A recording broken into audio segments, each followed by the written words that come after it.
He left me for someone hotter, but when she dumped him, he came crawling back. Hey, Reddit. I don't post often, but this one's been sitting in my drafts for a while. I figured it's finally time to tell the story of how my ex dumped me for someone hotter only to come crawling back, and how I made sure he regretted every second of it. Let's rewind. I, 27F, was with Jason 2am for almost 5 years. We met during our final year of college and moved in together after graduation. For a while, things were good. Jason was charming, funny, ambitious, or at least he pretended to be. Looking back, I think I confused potential for maturity. Jason had big ideas, but rarely followed through. I, on the other hand, was the steady one. I worked in marketing and handled most of the bills. He jumped from job to job, usually blaming bosses, coworkers, or the toxic environment when things didn't work out. At first, I was patient. Supportive even, we were young. I thought he'd grow out of it. Spoiler, he didn't. The last year of our relationship, I started to notice things changing. Jason became distant, always on his phone. He started going out with the guys a lot more often, even on weeknights. He stopped helping around the apartment entirely, but whenever I asked if something was wrong, he brushed me off. Why are you being so insecure? Don't be dramatic, I'm just stressed. You're imagining things. Classic gaslighting 101. There were red flags I ignored. Like when he suddenly put a passcode on his phone, or when he started showering at the gym instead of at home, or when I found an earring under the passenger seat of his car that definitely wasn't mine. He claimed it belonged to his coworker's girlfriend. I was dumb enough to believe him. Then came the bomb. It was a Tuesday. Random, I know. I came home from work to find him already packing. No warning. No fight. Just throwing his things into duffel bags like he was trying to escape the scene of a crime. What are you doing? I asked, stunned. He wouldn't even look at me. I think we should break up, he said. This just isn't working. We've grown apart. It's not you. I just need to figure myself out. Lies, all of it. He moved out that night, didn't say goodbye. Didn't check in, just ghosted after nearly 5 years of my life. I cried for days, weeks. I blamed myself. I kept wondering what I did wrong until 3 weeks later when I got tagged in an Instagram photo I wasn't even supposed to see. It was a mirror selfie. Jason, shirtless, posing with a girl I didn't recognize. She was tall, slim, model gorgeous, with perfect hair and a fake tan that probably cost more than my entire monthly grocery budget. Caption? Some things are worth waiting for. Turns out he didn't wait at all. He'd been seeing her behind my back for at least 3 months, maybe longer. A mutual friend confirmed it. Said she saw them holding hands at a concert back in April, while he and I were still together. When I confronted him, I know I shouldn't have. He didn't even deny it. He had the nerve to say, she's just more my type, you know? Fitter, more spontaneous. I need someone who challenges me. No apology, no remorse. That's when it stopped being heartbreak and became something else. I decided I was done playing the sad girl. I cut him off completely. Blocked him on everything. I poured all my energy into myself. I started going to therapy, signed up for a personal trainer, changed my wardrobe. Not to impress anyone, but to finally do the things I put off while taking care of him. And surprise, surprise. Turns out when you stop fixing someone else's mess, your own life gets better fast. My work life took off. I got promoted within 4 months. I made new friends, started going to events, even started dating again. Nothing serious, just enough to remember I was still desirable. That's when the demons started. At first, it was just random likes on old photos. Then he unblocked me and sent me a message. Hey, just checking in. Hope you're doing okay. I ignored it. He tried again a week later. I've been thinking about you a lot lately. I miss our conversations. I didn't reply. Then came the long message, like paragraphs. He wrote that things weren't working out with his new girlfriend, that he realized what we had was real, that he had messed up and wished we could start over. Right, it took everything in me not to cuss him out. Instead, I planned something better. I knew Jason well. I knew his ego was bigger than his brain. I also knew he was unemployed again because another friend told me he had quit his job to focus on his startup, which, from what I could tell, was just a Twitter page with motivational quotes. So when he sent another Message asking if we can meet up. I said, sure, let's catch up. Just as friends. He took the bait. I told him to meet me at a fancy rooftop bar in the city, the kind of place he used to complain was too expensive when we were together. I wore the best outfit I had. Hair done, confidence high. He showed up in a wrinkled polo and shoes. With holes in them, he tried to hug me. I offered a handshake. Over drinks, he started pouring his heart out. How he'd changed. How his hot girl turned out to be shallow. How he missed the way I used to ground him. I just nodded, smiled, and let him dig himself deeper. Then, right before the check came, I stood up and said, this was fun. I'll let your new girl know you're single again, I think. She deserves that much. Oh, and don't worry about the bill. It's the least I can do for the 5 years you wasted. And I walked out. That was 2 months ago, but he didn't stop. Oh no, Jason had one more pathetic act left in him. And trust me, I wasn't done either. **update. Hey Reddit, I didn't think I'd be back with an update, but oh boy. Jason made sure of that. If you haven't read the original post, long story short, my ex dumped me for someone hotter. Came crawling back when she left him, and I served him a dose of classy public humiliation. That should have been the end of it. I was ready to move on. But no, he decided to turn things into a full-blown saga. Let me walk you through the aftermath. Grab popcorn. After I left Jason at the rooftop bar with the check and his ego in.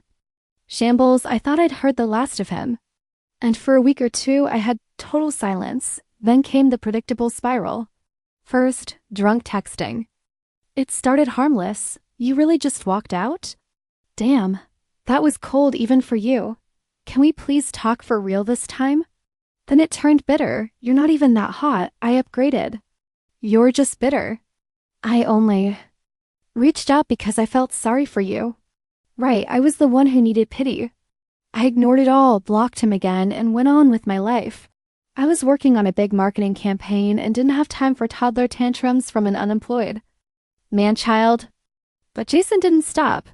He started messaging my friends. At first, it was subtle. A couple of my friends messaged me like, hey. Random, but Jason reached out, said he just wants closure. Should we respond? He was playing the victim card, saying I blindsided him, that I was spiteful and emotionally abusive. Yes, emotionally abusive. From the guy who cheated, gaslit me, and ran away midweek with zero notice. Fortunately, my friends are loyal.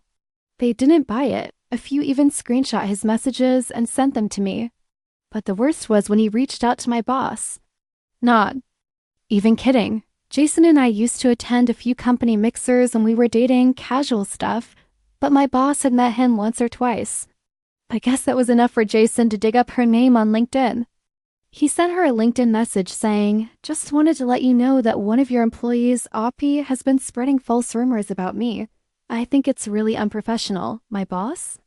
A badass woman in her 40s who built her agency from scratch and happens to like me. She forwarded me the message and added, I don't know what he thinks he's doing, but if you want to file a restraining order, I'll support it. Queen.now, here's where things get even messier. Remember, the hotter girl Jason left me for? Let's call her Vanessa. I never reached out to her, didn't want the drama. But she found me. She DM'd me on Instagram with a message that simply said, I think we should talk. You were right. Turns out Vanessa didn't know Jason had a girlfriend when they started dating. He told her we were basically broken up. Classic. She said she found out the truth a month in, but he manipulated her into staying. Then she told me the best part. Jason was cheating on her, too. While he was trying to win me back, he had been seeing a third woman, someone from his gym. Vanessa found out when she went through his phone after he got sloppy and saw a bunch of messages, gym selfies, and wait for it, copy-pasted lines. He told Gym Girl the same thing he told Vanessa and me, you're different. I've never felt this way about anyone. Ooh. After talking to Vanessa and verifying a few receipts, I realized something. Jason wasn't just a cheater. He was a serial manipulator. He'd been playing people like a game, lying, gaslighting, love bombing, and ghosting his way through. Women who were all too smart for his crap. So Vanessa and I hatched a little plan. Nothing illegal, nothing crazy, just a spotlight. Vanessa worked in media. I worked in marketing. And Jason? He was still trying to get his half-baked motivational speaker brand off the ground. He had a public Instagram account, a half-finished website, and a YouTube channel with 12 videos. We made a burner TikTok account and posted a storytime video. That time my ex told 3 different women they were the one at the same time. We didn't use his real name, but we did include screenshots with usernames, cropped, quotes, timelines, and one golden video clip Vanessa had taken where he literally said, "I don't believe in labels. I think we're all just experiencing each other." We posted it, tagged it with a few viral hashtags, left it alone. Within 48 hours, it had 78,000 views. His little influencer brand started crumbling almost instantly. Comments flooded. His videos, his follower counts started dropping. People were tagging the TikTok in his motivational posts asking, "Is this you?" And the best part?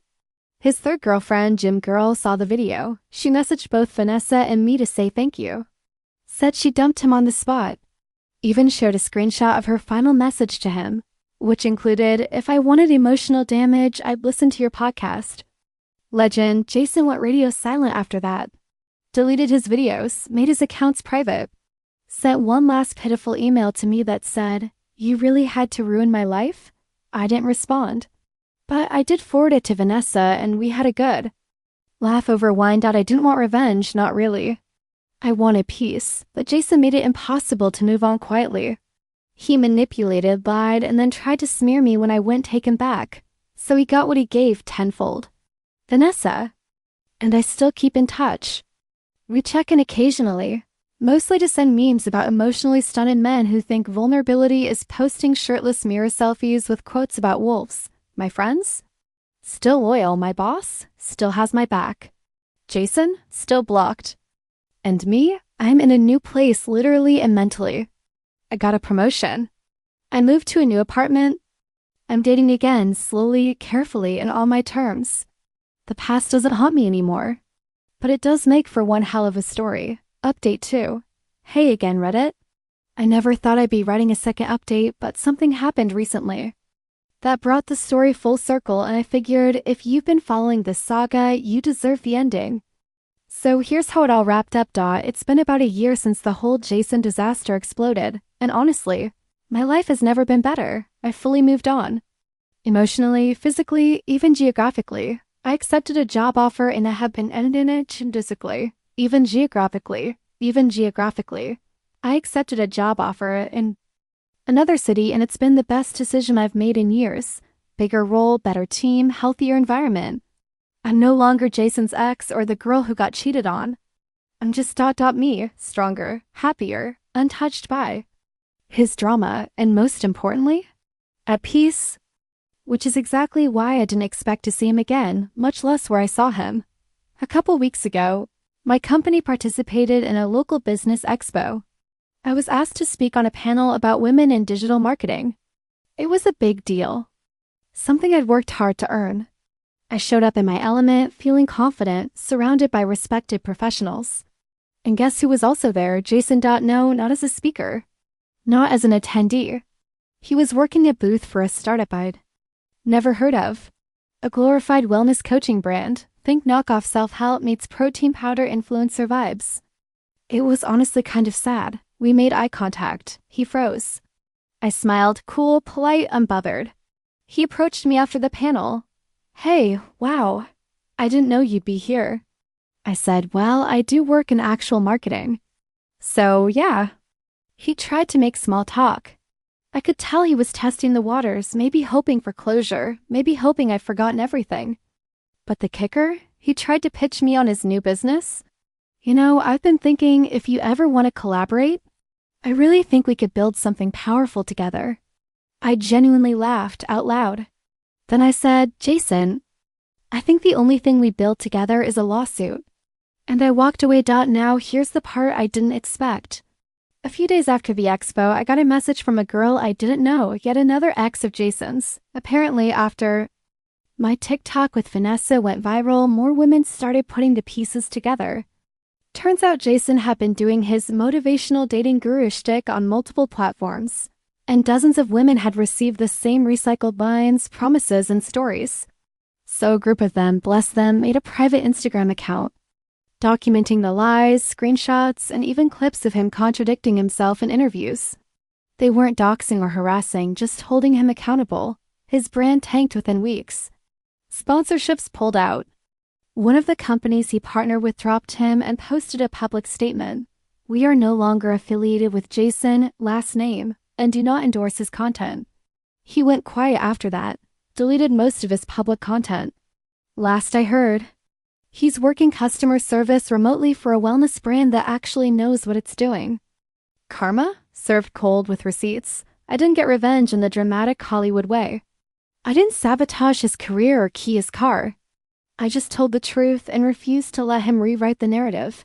That was all it took. And now?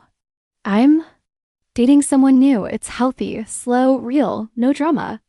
No games, no gut checking his texts wondering if he's lying. It's quiet. And after years of chaos with Jason, quiet feels like fireworks. If someone ever makes you feel small, replaceable, or like you're not enough, remember this. You are never too much for the right person. You are never not enough for someone who truly sees you. And you do not owe loyalty to someone who spits on yours. Let them chase hotter, cooler, fitter. Let them romanticize chaos. Let them crash their own life. You? Just keep glowing, healing, and living well. Because in the end, that's the best revenge. Thanks for sticking around, Reddit. This chapter is officially closed.